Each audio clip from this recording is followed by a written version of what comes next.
I said to you earlier, I didn't expect you to take such a strong stand and tell people to stop. Yeah, that's my fucking girl, dog. Get off my girl's back, bro. That's my homie.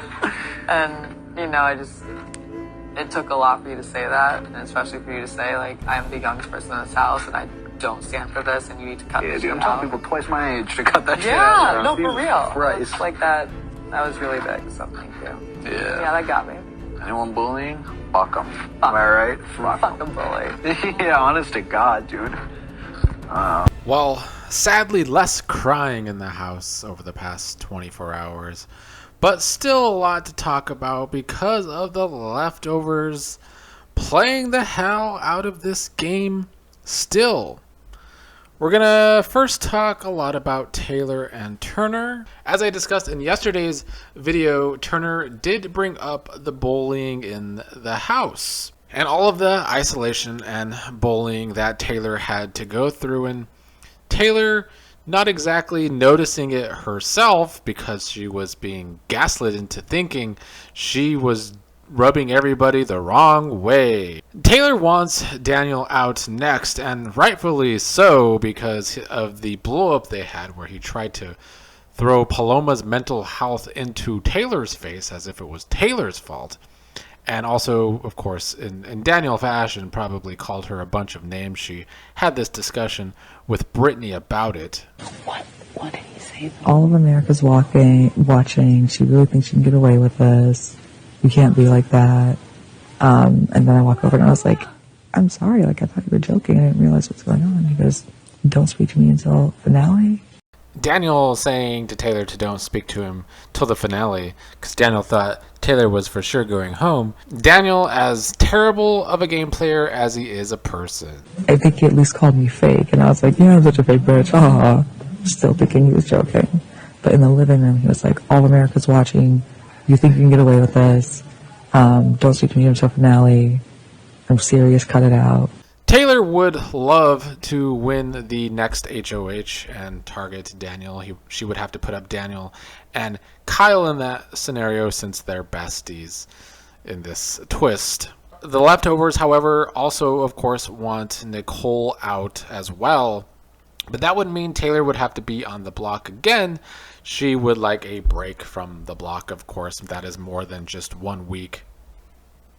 And Michael and Kyle had a good discussion about how that would gain some of Taylor's trust if they go with the plan to try and target Daniel next. But let's talk about a cam talk that Turner had in the wee hours of the morning. First of all, he didn't even realize you can talk to the cameras, and I don't understand how these players sign on to the show without completely understanding how the live feeds work. This is why a lot of the problematic house guests, I guess, like to use the excuse after the show that the live feeds are edited.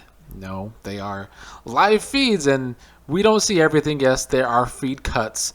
And this season, there's far less feed cuts. The feeds have been great. Instead of cutting off showing fish a lot, they just switch cams a lot. But at least we're still seeing something. And I feel like I had to put a lot of the house in check today, right? So many people are twice my age, and I had to say, I'm 23. I was 22 like a month and a half ago. And I have to tell 40-year-olds and 30-year-olds that they need to get their shit together. But a more important discussion was Turner talking about him having to speak up for the bullying despite him being the now youngest in the house with Paloma gone, and how there are older people that he's having to talk to, the Nicoles, the Daniels, hell, even Terence. Terence, the oldest guy in the house. I cannot help but talk shit about this man. At his big age of 47, has been acting like a middle school girl joining in on the pettiness. A sad state of affairs for Terence. Turner really kind of showing here that people can grow, you know, we can hate most of this cast, and I still will hate most of this cast because I have a cold heart. But Turner bringing up some good points about how it's easy to join in on the group think. I've really been appreciating Taylor the past few days. And you know, in the past week, I feel bad because, like, if you asked me a week ago, I would have said I thought Taylor and Brittany were both kind of annoying. But now I feel like those thoughts were implanted in my head from one side of the house that those weren't even my thoughts, which is scary. It's like the Truman Show. When it's the house against one person, I can see how it is scary to speak up, but he's right about some of the shit that he said. One thing, however, I know a lot of social media wants to turn over a new leaf for Turner, especially since he started showering more. But there's one thing about his cam talk is that the chain of events that when this was really first spiraling out of control with the house turning against Taylor so badly is that Turner was one of the first guys to speak out against her, bringing up how she wanted him to wash his bowl and how she was basically a bitch about it. Honestly, two of the guys in this Leftovers alliance were two of the guys to get the ball rolling on the Taylor hate, that being Monty and Turner. So I'm not completely ready to turn over a new leaf for Turner, but I am glad that he brought this up, and I will give him room to grow. He is the youngest in the house, and he did have the balls at the veto ceremony to bring all this up. Will it air in the episodes? Who knows, because they like to keep all of this, try and sweep it under the rug, but it seems like it was a big part of Turner's speech. But I commend Turner for bringing it up, and growth can be a beautiful thing when it's not dirt growing on your skin because you're not taking showers. So this is a better growth for Turner, indeed. If you are a kid at home, you're watching this, you're going through something, and you are on the victim side of being bullied, it's going to get better. You're going to get through this. You're going to get through it. You're going to make it to the end. And if you can live with that thought in your head, coming from someone who has been victim of many things, you won't be okay, because it's hard. But there is a light at the end of the tunnel. But the Leftovers are playing hard, continuing to figure things out about the dynamics in the house, really reading the other side of the house very clearly.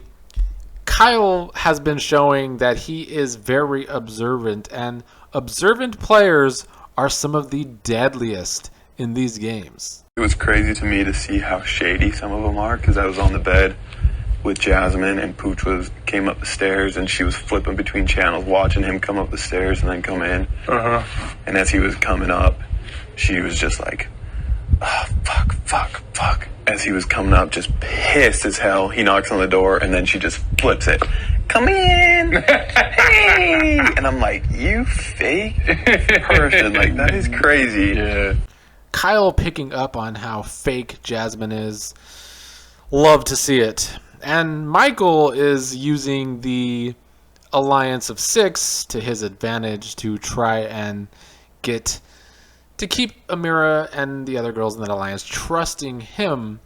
That alliance I'm talking about is Amira, Nicole, Alyssa, Michael, Monty, Kyle, the one that Paloma had started, and then Nicole replaced her in there, calling it Paloma's pack or some shit. But Michael playing that very well to Amira to gain her trust. And we just have to get to the fucking end. The 6. I hope so. I hope Paloma's watching this. I know. She would be. I hope. Yeah. And by now she knows like what our alliance is called and everything. Mm-hmm. She's rooting for us. Oh, I hope so. Michael is good at some of this sneakiness. And I am still fanboying over Joseph and his ways. Joseph has been turning up the flirting game with a lot of the girls in the house, including Taylor and Amira, but using it to his advantage with Amira, to say the least. One of the votes that Amira says is locked the most is Joseph. The man that set all of this into motion. Joseph stays killing this week. Joseph is killing this week. I worry about that if Joseph and Monty end up on the block together because they are BB besties.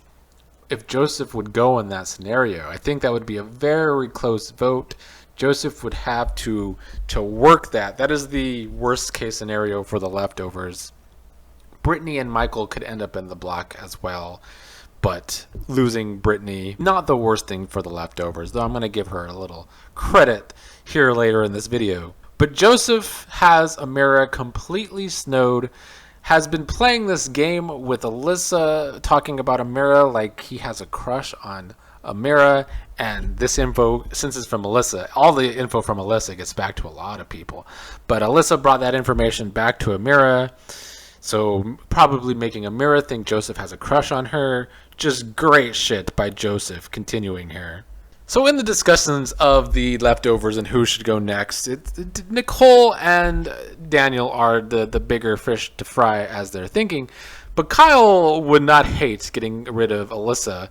Kyle starting to see Alyssa as overbearing. And if there is a stalker in this house, all the shit that Daniel was talking about Taylor, Alyssa is legit stalking Kyle. Alyssa already trying to mark her territory with Kyle all the time. Of course, always upset when he's talking to Taylor, but even was getting upset when he was talking to Indy yesterday.